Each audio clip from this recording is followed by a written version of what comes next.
Welcome into the Bobby Carpenter Show. And Schleg, it's been an eventful day. I had to get some naps in. I mean, it's the last day before. The Buckeyes are reporting for camp today. I haven't been over there yet. Going to get over there and get a quick little mini workout in. Not too much because we're counting down the days. So T minus 2 sleeps until we'll be doing the conditioning test. So I'm probably off the booze for the next 2 days. Make sure my body's running at peak physical condition. The players are going to be making sure they're running at peak physical conditions. They'll be coming in today. They'll be reporting. They'll start their practice tomorrow. So they got that going for them with the Buckeyes. Before we get going on the show, I know AJ today. He is going to be down. The McAfee show's over at the Steelers camp. So maybe we'll try to grab him tomorrow, see how that kind of looks. I'm not sure if they'll be out there again. I'll have to check his schedule. I was going to try to do yesterday, but yesterday was Beebs' birthday, but then I found out she wasn't even there. He wasn't even here to celebrate with her. She's on vacation out in some tropical places. So there's that. So we'll see what we can do, trying to get him set up. Buckeyes practice, like I mentioned, starts tomorrow. Last night I went to my first, like I kind of talked about this, went to my first Major League Baseball game in the state of Ohio in probably about 20 years. The last one I went to, as I kind of talked about, it was with my wife. It was Great American Ballpark. Sadly, I can say I've never been to Progressive Field. We should do that. We should. That was before I had kids. I don't even know if I was married yet, to tell you the truth. It was early in my wife and I's relationship, meaning like first 5 years. I could have even been in college. I couldn't tell you. I don't even know. I'll have to see when Great American was built. It was like one of the first couple of years I think it was out there. So we went there, did that, and had a good time. But it'd been 20 years since I'd been back. In the meantime, I'd been to Wrigley.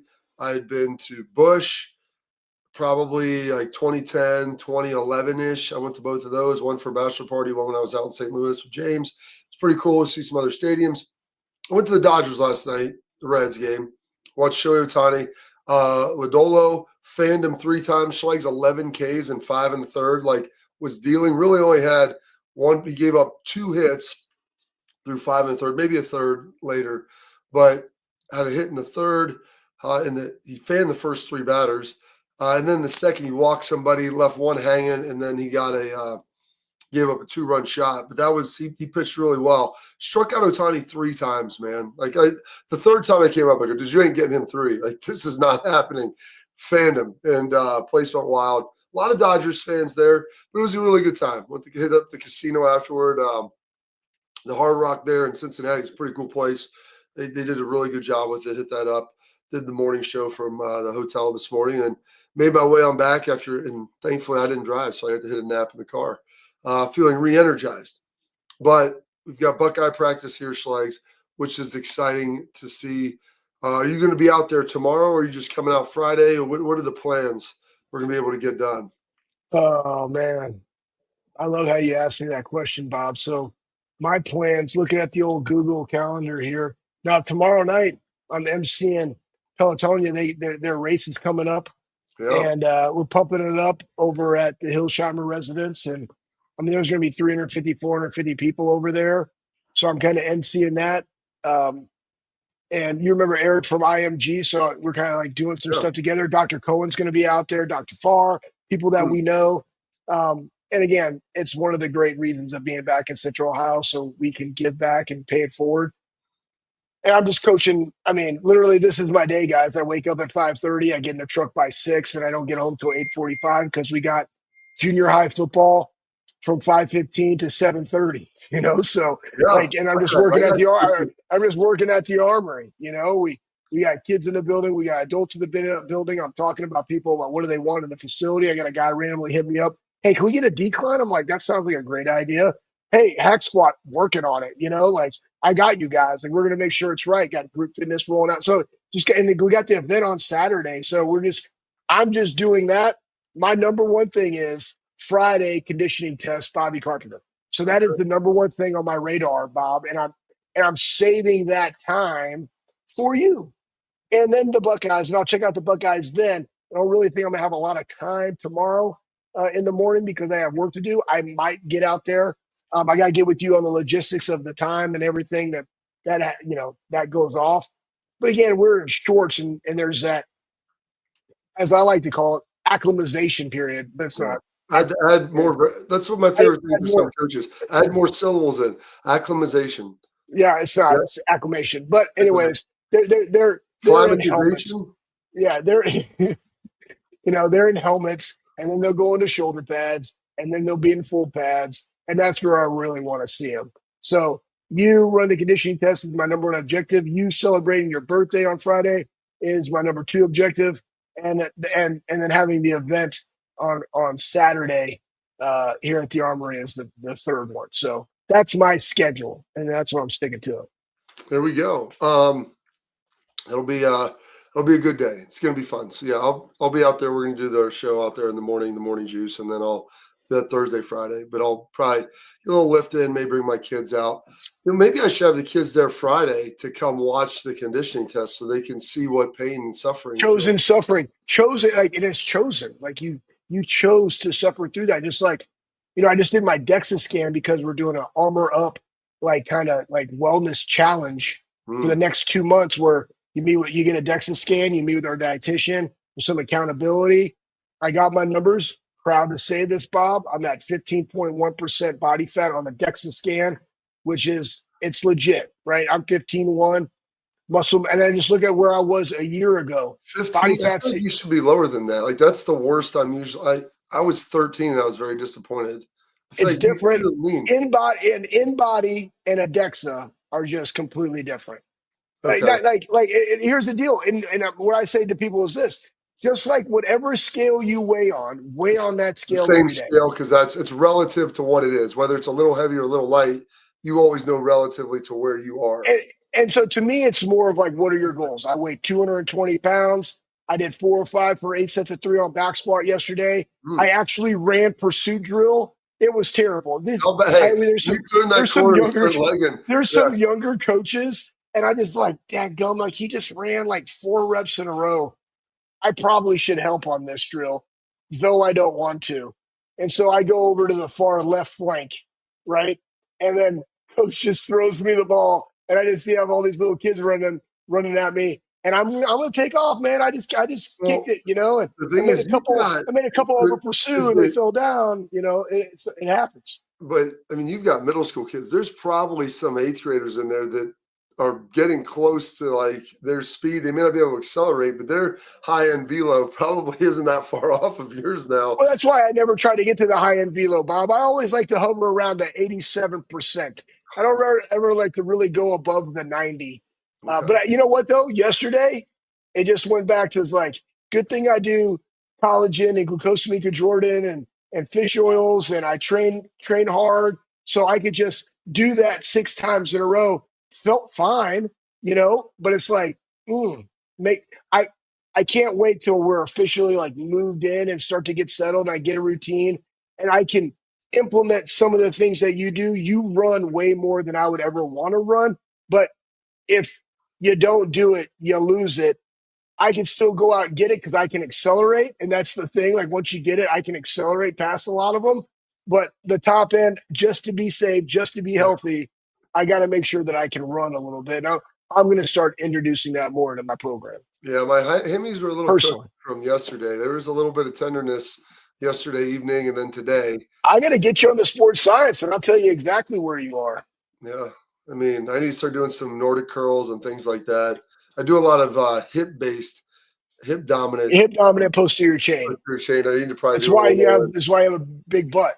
No, listen, man. I mean, what's the alternative? No one likes everyone likes a tight end legs. No one likes a loose end, I think is what you would always have Yeah, I said. said that. Yeah, that's facts. It's facts. No, 6 cylinders, big traps, tight ends. that's key. So we've got that going for us. So that's a little outline here the next couple of days. So hopefully I'm going to try to get AJ on here tomorrow or Friday. Going to talk a little bit, maybe get some good training camp stories from him. We've got to show him the AJ Hawk trading card and then also the comment about Fick and you. Which Pat, you got to make sure you remind me about that when we get him on. So I'll follow up with him about that today. What I want to do today, Shikes, we've been going through our list. We hit the defensive side of the ball last week, early this week.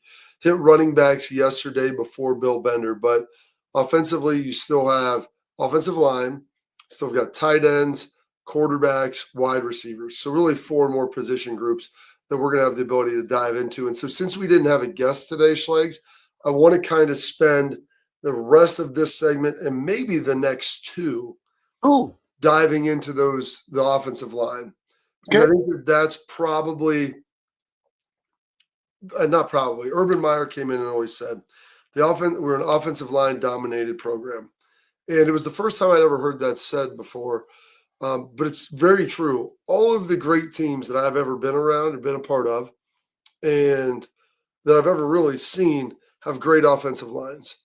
They can protect well, they can protect pretty well, but really they're more will imposers. They get push on anyone. And like it's the same goes with defensive line. Like you've got to be stout up front to have a good defense. To have a good offense, I mean, you can have average skill guys and a great offensive line, and you're going to get a lot of yards because you're going to be able to run the football when you need to and when you have to. And my old coach, Anthony Rothman, hated this line because he said all yards aren't created equal. And my dad would say it. He said, we can't get a yard, we don't deserve to win.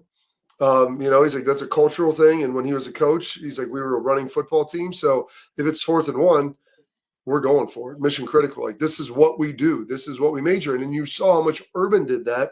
Yep. Ryan has been starting to bring that back. They've been pushing into that. And I know Fry was a big point of emphasis with him. And Tyler Bowen Schlegs, that's something else that he's been leaning into. And they've got their whole offensive line staff, but developing that toughness. And you saw it manifest itself. The Michigan game was an anomaly. Like it was injuries, moving parts. You're going against 2 great interior defenders, a lot of wind. It was a confluence of a lot of bad things. But what came from that was an offensive line that had an attitude and something to prove.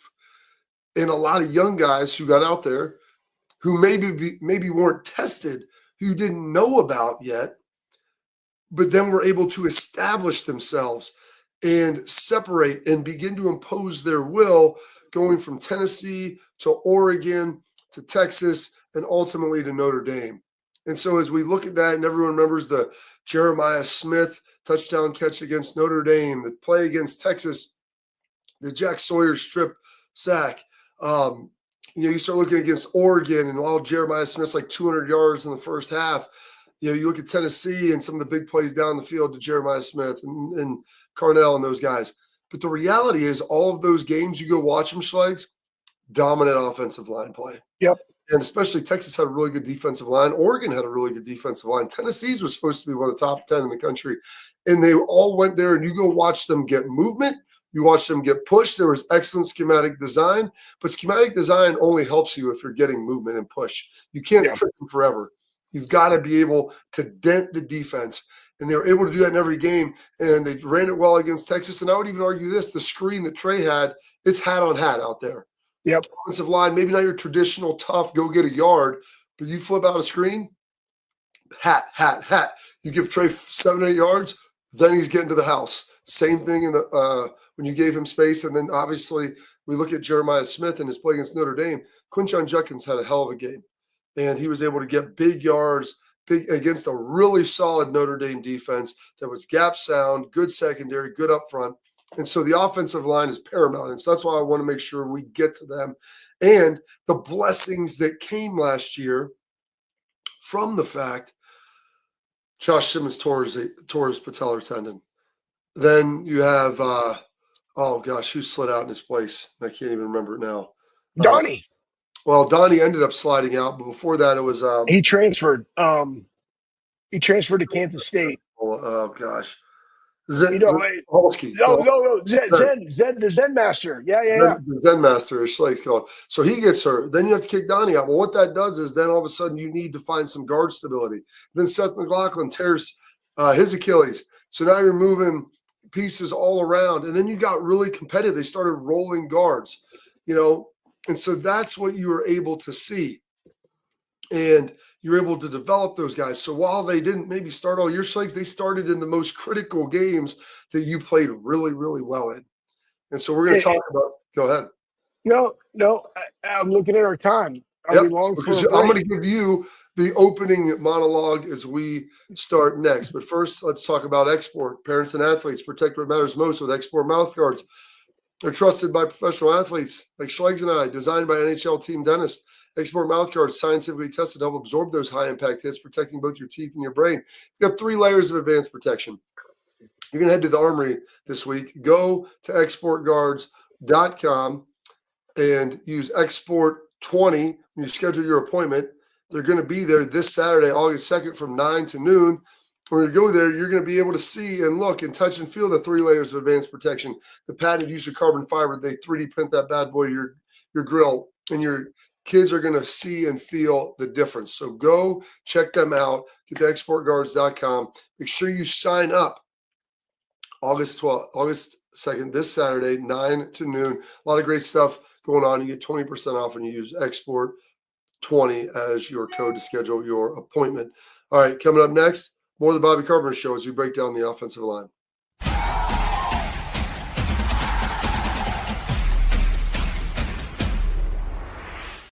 Creative, experience, results. That's what drives growth. That's what builds brands. That's Lake Spur Marketing, a full-service agency built on trust, strategy, and performance, not fluff. From bold strategies to flawless execution, every campaign is rooted in smart planning and driven by clear goals. We don't chase clicks. We build partnerships. We show up, dig in, and deliver every single time. Lake Spur Marketing. The proof is in our partners.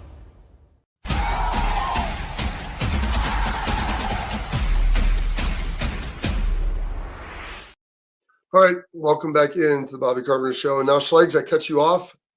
The floor is yours.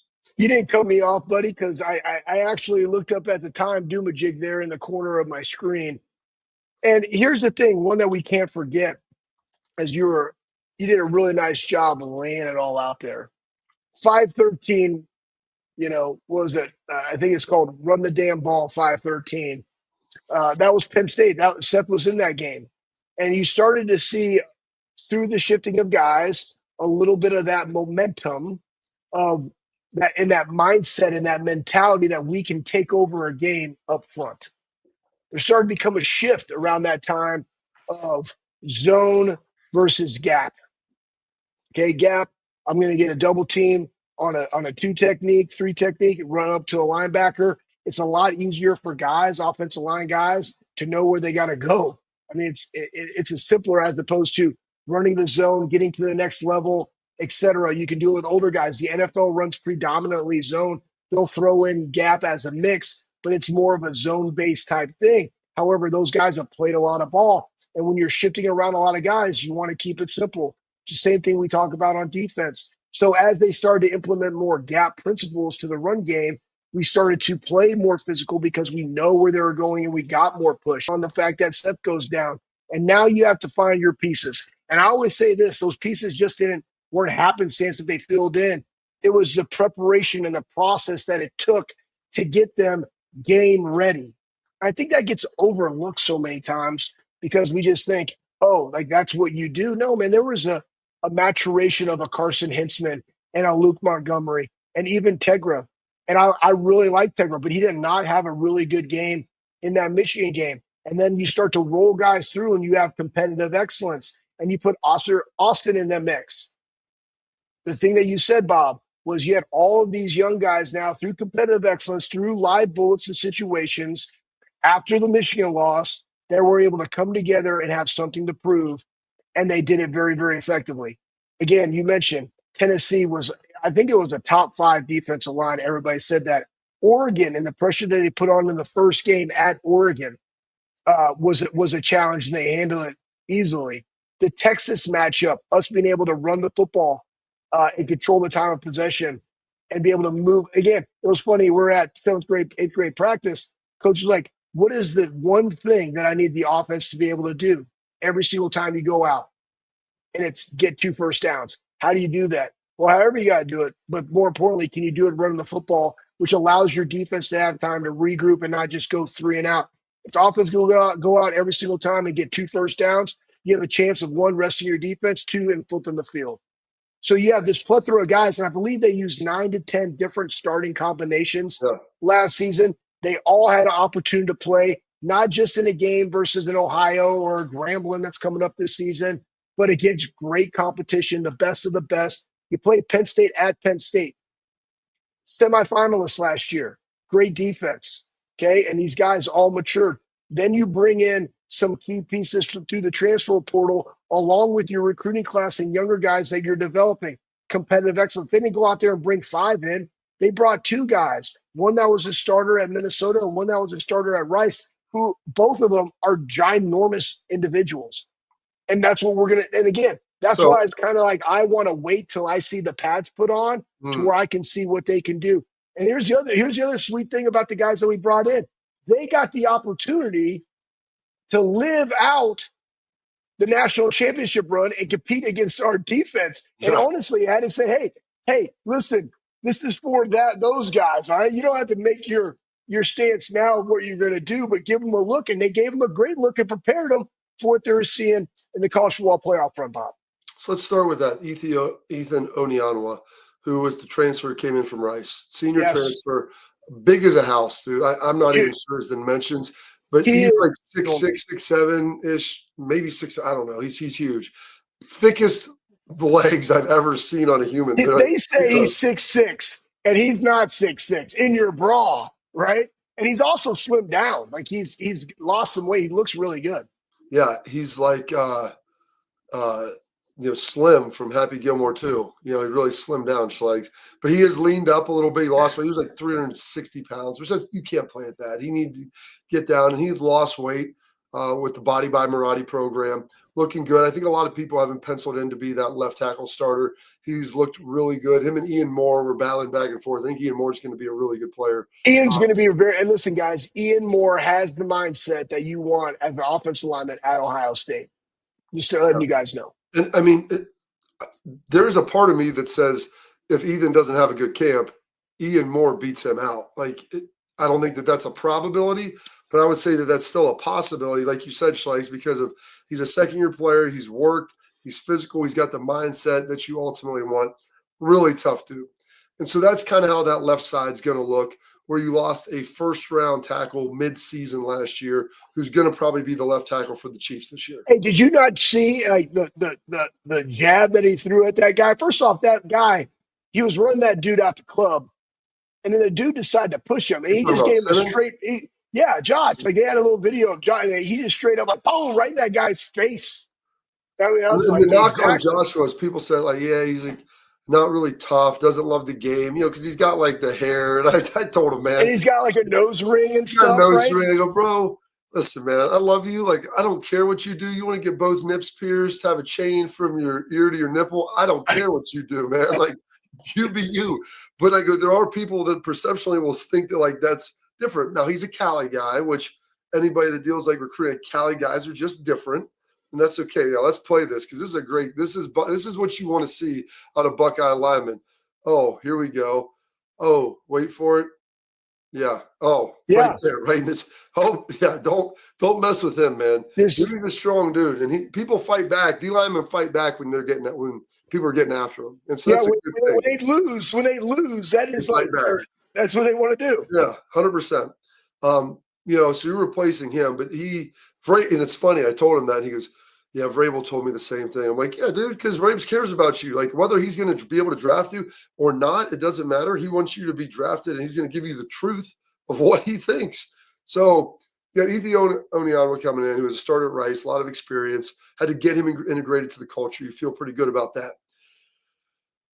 Do you want to try to go to the other tackle side, Schlegs, or really let's talk about the other tackle, because I think the whole segment – because you're going to have to talk about guard, center, guard. We'll have to do that kind of in totality, because that was a real mixing pot that was there. So last year, the right tackle was Josh Fryer, played a lot of ball. There was some physical limitations with Josh, a little stiff, but tough as nails, kind of the heartbeat, I think, of that offensive line.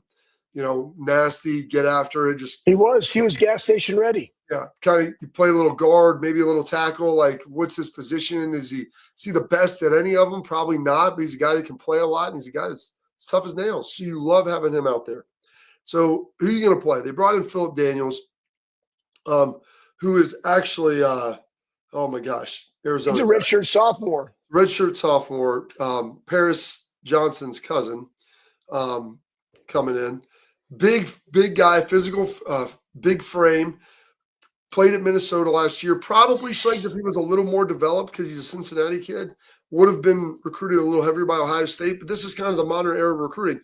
You go somewhere else, you get some playing experience, you develop a little here. Ohio State can then bring you in, and you can have 2 or 3 years to kind of finish it off while you got some experience somewhere else playing. And now we'll put the finishing touches and help develop your body a little more. So he came in.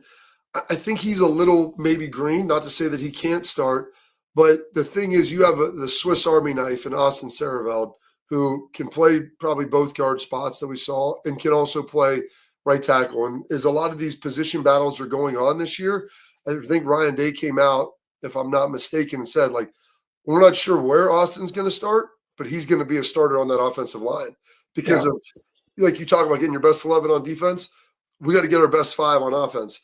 And whether that's Austin a guard, whether that's Austin a tackle, they've got to figure that out. But I think right now, if things work the way that they hope they do, he would be slated for that right tackle position. Yeah, Austin leg drive, as I like to call him, because they have one in there. And I know the guy that invented that great piece of equipment. Austin is, somebody put in the chat that he is the definition of a program guy. Like, he is a competitor. He, like, they do those sled pushes, Bob, and they do competitive excellence on it. He destroys their, like, the dude just wins and moves people. And at that right tackle position, in this competition, he just has a competitive advantage because he's been in the program a little bit longer and understands it. But he, like you said, he's very versatile, and I think he's going to do a great job at right tackle. And again, that's why I always reserve the right to say I can't wait to see the pads come on and what people are due and where they are and where's the depth and who can add value. Because just because somebody's slated at right tackle doesn't mean they're not going to go play guard. That's a fact. And that's the thing, because if someone else is playing poorly at guard or someone else starts playing, if Daniels plays really well at tackle, so Ryan's like, he's going to start because you know what Austin is. Like, he's a known quantity. You don't have to put the pads on to see what he can do, because you already know how good and how talented he is. He may not be the most physically gifted guy you're going to find, but Austin's a guy that may never start consistently in the NFL, but he's a guy that will probably play a long time in the NFL because of his ability to probably, if he learns how to play center, play all 5 positions. And coaches love that. They're smart, they understand the game. They're a culture guy, like you said, the Austin leg drive, like, I'm going to destroy you on sleds. Like, he's always going to be the dude that is setting the tone in that room. And to be honest, I know there's more DBs now, but it's always, the offensive line's always been the biggest position group. It's 5 guys, 5 starters, always on the field all the time. Like, you might even put a 6th offensive lineman out there, but you're never having less than 5. You know why? Because the rules don't allow it. So you always have those guys out there. It's the biggest position group. And it's the one that impacts the game the most. It does. So getting that right tackle spot iced down, feel really good about that. If that's Austin, maybe he's at guard. Who knows? See how that ultimately plays out, with some of the other guys playing inside. But you feel good. He's going to be one of those dudes. See how Philip Daniels keeps playing. Maybe he develops a lot more and gives them flexibility to move him around. But it wouldn't also shock me if he's maybe one of the captains as well, just based upon what he brings to the table and his leadership elements that are there.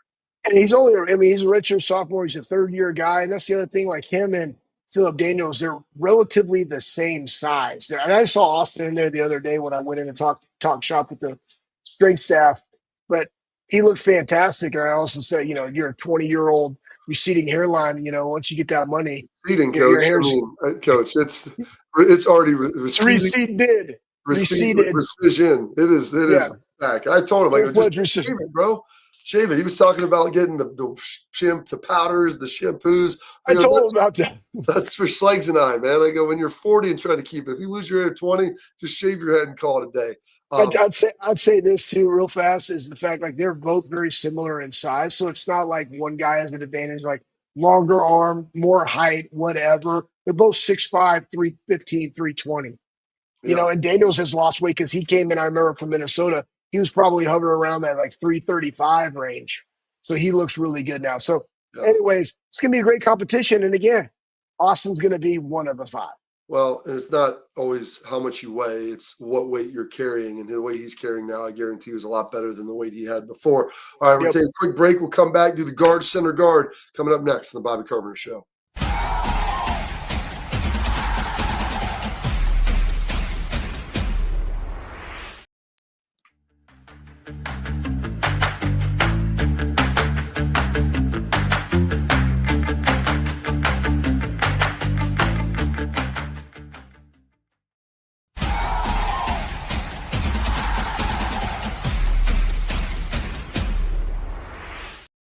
All right, now let's take a look at the guard, center guard here on the Bobby Carpenter Show. And listen, if you're liking, please subscribe, leave your comments, questions, all of that. Share it with friends. We love doing this. If you're watching online or watching on FanDuel TV, we appreciate it.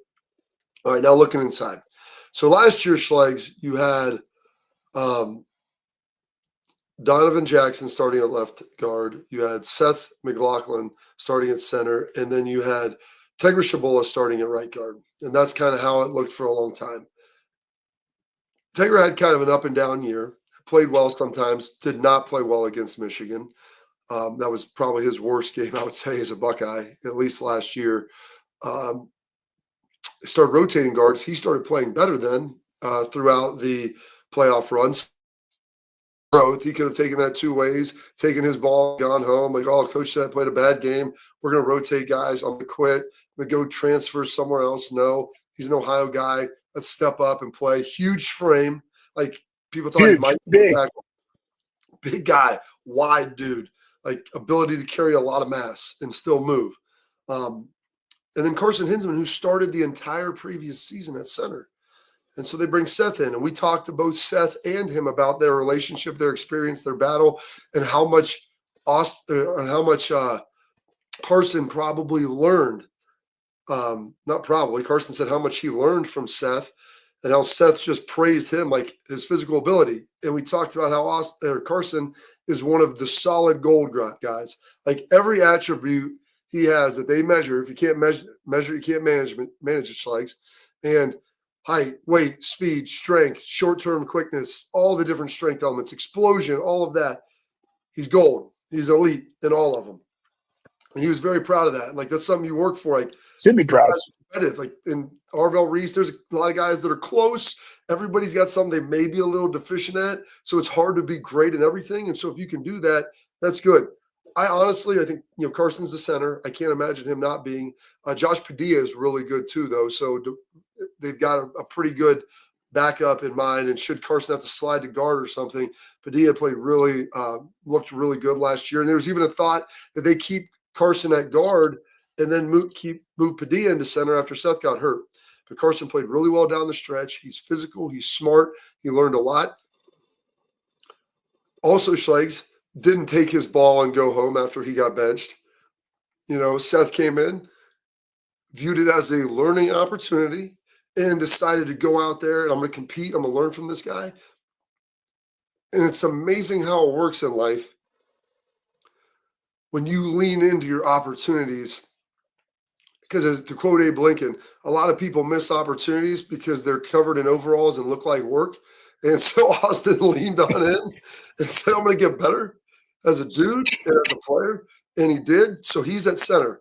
And so now you're looking at your 2 guards. Luke Montgomery started rotating last year with Tegra and Austin. They had like a little 3-man weave among the 2 guard positions. And so that was pretty good. And Luke was a guy that people thought, hey, coming in, should have played early. I know he was frustrated he didn't play earlier. He was a guy that they probably thought was going to play some tackle. Maybe he's a little better suited to play guard. Also didn't take his ball and went home. I love talking to these guys because everybody comes in, Schlegs, and they have this belief that I'm going to come in, I'm going to play some as a freshman, start as a sophomore, linear track, and then I'm out of there, which isn't chop wood, carry water. You know that that's not how life works. And sometimes there's some setbacks. But Luke played really well down the stretch in the national championship game, played really well against Tennessee. There was a play that I watched him make, bang, bang, combo block. I'm like, if he doesn't make that, Trey has a touchdown, but Luke had to climb to get the linebacker and did a great job. getting up to that level and just mashing the guard. So I've talked too much. You go ahead. No, you're beautiful, man. Like Luke is very athletic. And let's go back to Carson. Carson was on the show. You're right. Josh Padilla. And I always called him Padilla, like an armadillo. Like Yeah, Quesadilla? yeah, Quesadilla. Josh, good center, great backup, could do some things, could be a starter. Carson has an opportunity to be in Remington this year, man. Yeah. He has all the qualities that you mentioned. You go look at Luke. Luke himself is a very athletic guard, not necessarily like height wise his big stature, but he's just a big dude that can move and he can move people. And that was that competitive excellence. And the best thing that you said about even this interior lineman, Taylor kind of got the nod. He is a big guy. And I remember Chip Kelly talking about like first off the bus like guy. him, He's a first off the bus guy. right? And I saw him at a Devin Jordan event, and he's so happy with everything, how it played out. Loves Coach Fry, loves Coach Bowen, is being developed, feels good. It's the best he's ever felt. Like he doesn't have knee pain, like which he was going through last year a little bit. No excuses, but competitive excellence, man, just starts to infuse into your genetics once you've trained it so often that I'm excited to watch how this all plays out. And to everybody out there, yes, we also have. They said this, like, how many coaches do we have now on the offensive line? Well, we have 3. Okay, so you got Tyler Bowen, you got Marcus Johnson. Mm-hmm. All right, so Marcus Johnson was the old line coach for Purdue previously, and he was at Duke and Mississippi State, and Charlie Dickey, who was at Arizona, Washington, Utah, of course, and Oklahoma State. Like, dude's got 35 years experience. And Tyler, that reminds me of your dad. If your dad was coaching on the staff, he would be Charlie Dickey. Every time I see him, I think of Roger Schlegel walking through there. That's how he is. You're 100% accurate on that, Bob. So, one, they got a great staff around him. And Coach Fry, God love him, he was coaching everybody. An assistant, but and I think he ended up going to UNLV. It was just those 2. Now you got 3 over for 5. Wow. Just another set of eyeballs and a lot of experience within that room to talk shop and develop. The best comment. Hold on. I'm going to pause this. You're going to save the best thing for our headlines coming up after this. Put that in your mind. Don't lose it, CTE. Don't let it. Write it down if you have to, because I want to tell you about our friends over at Backer, bckr.com. Premium Buckeye gear for the premium Buckeye fan. It's hot right now. It will be cold. That's how Ohio works. It's going to rain. It's going to be windy. They have all of the awesome apparel there to help keep you warm, keep you dry. It's got all the features you want. It looks good. It feels good. They've got hats. They're bringing out bucket hats. They've got more stuff there. And a portion of the proceeds go back to NIL. Use promo code all caps BOBBY at checkout for free expedited shipping. Again, that's Backer, bckr.com. Go check them out. More of the Bobby Carpenter Show coming up next.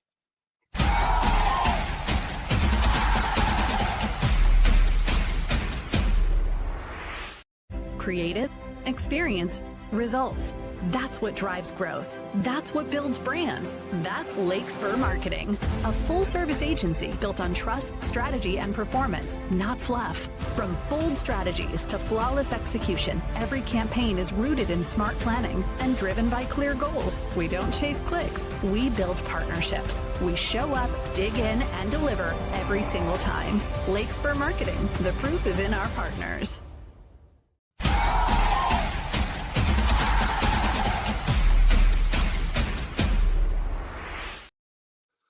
All right, welcome into our headlines brought to you by our friends at Lake Spur Marketing, full-service marketing ad agency, trust, strategy, performance. That's what they're built on. From the digital ad placement to broadcast buys, creative, everything in between, Lake Spur has you covered. They're a full-service agency. At Lake Spur Marketing, they don't have a set it and forget it strategy. They customize these things directly to your industry, directly to your needs as a company. All their tactics are going to fit the plan. Leave your marketing to them so you can do what you do best, which is work on your own business. Let them help you grow it. Lake Spur Marketing, the proof is in their partners. Visit lakespurmarketing.com today. All right, Schlegs, I want to hear the nugget that you're about to give. The best part. Lake Spur Marketing are both showers and growers. There you go. That was not my nugget. So my nugget, I actually did write it down, Bob. Yeah. So I was talking to Tegra at the Devin Jordan event, and I was like, tell me about you guys. Like, what is it that you love about the power of the unit and the offensive line unit? Having three coaches, and again, this is kind of like a work-life balance thing, but I remember in Jacksonville when guys wanted to train, like we open, man. Like my job is to allow you to maximize your potential and keep you safe and extend your career. Like that's it. That's my job. They're always open to be able to go talk to a coach, and they all watch ball and talk ball together. When I heard that, especially from an offensive line, when you got to communicate and you're getting multiple fronts and doing different things, just like defense communication is paramount. Same thing with the offensive line. Who's the mic? Where are we going? How are we going to get there? But that continuity of being able to go and critique each other. And Will Kazmarek said it great when he was on the show they do in the tight end room, but that permeates throughout the entire offense. But it's great to hear when it comes from the offensive line. It's great. And side nugget. Here's the thing. Oh, you know what? We'll say that for tailgate talk. I got one. All right. Well, I mean, there's lots of side nuggets out there, but that's it's great to see those guys all buying in. Like the offensive line did not play well against Michigan, and they underwent a lot of movement, and I give those guys a ton of credit for sticking the course. Ryan Day staying the course. Greg Fry, or Justin Fry, Justin Fry. Remember how much heat he was taking, Schlegs, early in the season? How like they weren't good offensive line. Can't recruit. You got nothing. Yeah. I'm the problem. It's me. Like that was Justin Fry, and that's how I'm like, dude. People go, why do you defend him? I go, because I watch him coach. I knew he's a good coach. If I didn't think he was a good coach out there, I would tell you, or I wouldn't at least be positive about him. And I watch him coach. I'm like, this guy knows his stuff.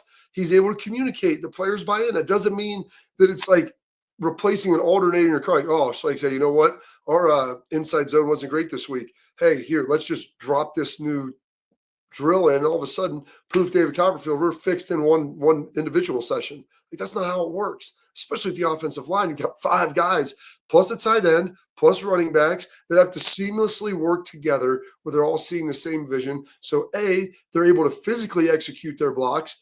And then B, they're able to also know where to go and what to do with the shifting and the movement up front. So a lot of different things you see. And the thing is with Ohio State, when you have a offense as proficient as theirs, the other thing is you see a lot of different looks because people are just trying to throw dirt at the wall and see what sticks. So like you're going to see a lot of different things. Like, well, we watched them against an even front and odd front. We saw this. So let's try something like this. We'll start slanting and moving and new alignments and shifting. So you're going to see things because you're just that good, and that's how it's ultimately going to work. All right, that's it for our tailgate talk. We got that's it for our headlines. We got tailgate talk with our friends from Real Truck coming up next.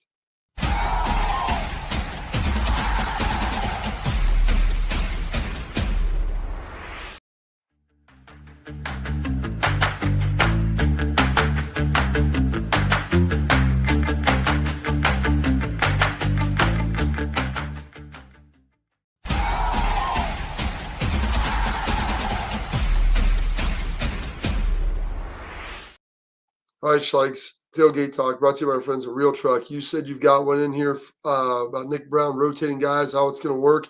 Good question there. Let's toss that up.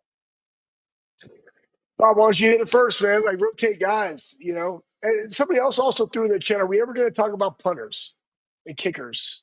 And to quote Urban Meyer, you're a kicker. Exactly. You guys, that's laughable.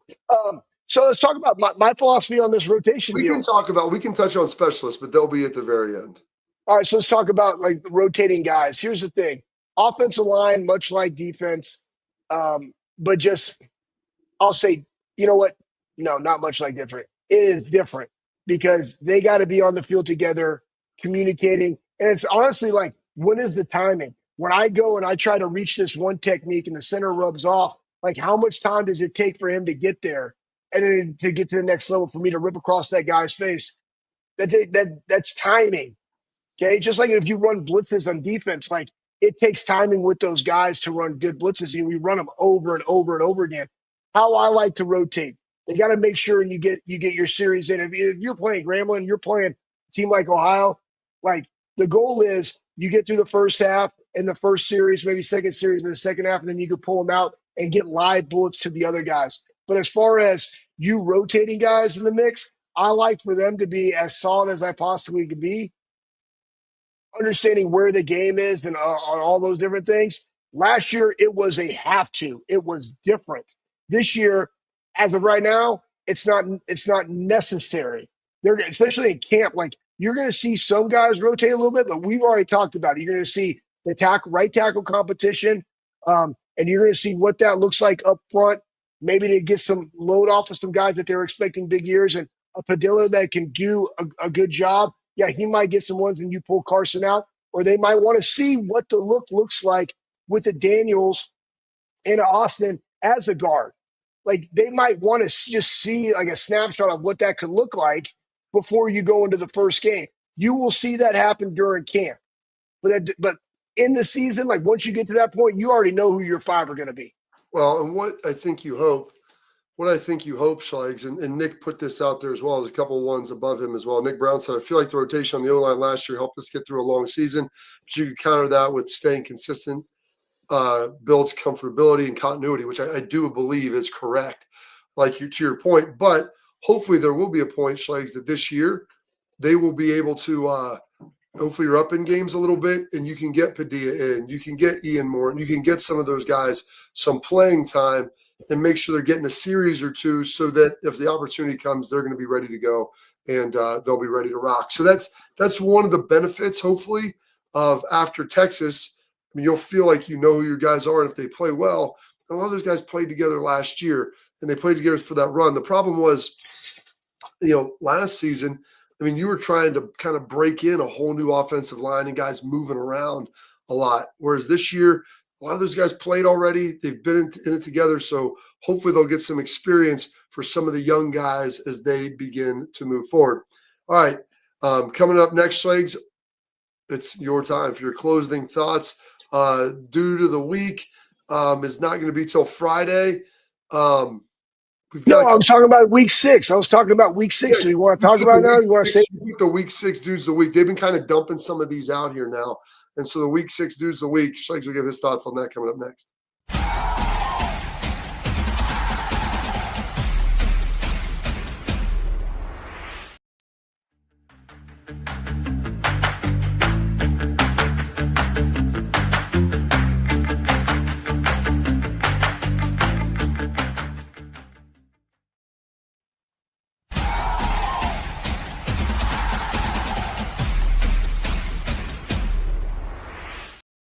All right, Schlegs. dudes of the week, baby. Hey, so, when you look at like the tight end position, Max Clare, Will Kazmir, Jelani, Bennett Christian. Yeah, it is Bennett Christian because there's a comma. Because it's like Christian Bennett, but it's not. There's a comma. But then you got our guys, Will Smith Jr.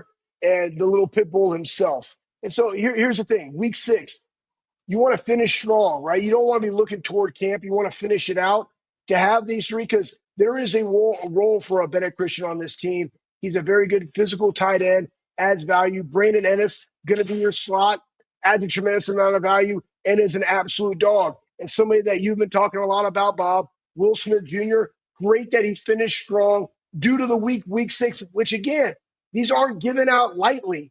They are 100% earned. And you've earned the last week of being the dude of the week. That's great as you go into camp because there's a lot of expectations for you and how you're going to add value to this year's team. Absolutely. And Will Smith's one of those guys. For this team to be as good as they need to be in RYFP, Schlegs, reach your full potential, Will Smith's going to have to be a guy that plays, and he's going to have to be a guy that plays well.